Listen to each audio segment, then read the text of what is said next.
आरिफ वाला में 34 वाली पुलिस साहिवाल रोड पर खौफनाक ट्रैफिक हादसा, एक शख्स जाँ बहक एक जख्मी।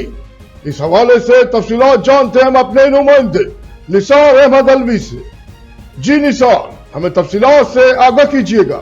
आरिफ वाला 34 वाली पुलिस साहिवाल रोड पर ट्रैफिक हादसा, एक जाँ बहक एक जख्मी। आरिफ वाला तेज रफ्तार ट्रक ने लोडर ट्राली को पीछे से टक्कर मार दी। टैक्सीओ जाँ बहक नौजवान तारक वल्द हनीफ उम्र 20 साल 288 EB गगो मंडी मौके पर दम तोड़ गया। टैक्सीओ जख्मी जैन वल्द मंजूर उम्र 14 साल 288 EB गगो मंडी तंदुरुस्ती अस्पताल मुंतकिल कर दिया गया। कैमरा टीम के साथ निसार अहमद अलवी, अल्फैज न्यूज, आरिफ वाला।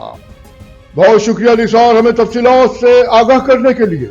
मजीद खबरें और अपडेट्स जानने के लिए देखते रहिए Faiz news network. Faiz news, Faiz सबके लिए।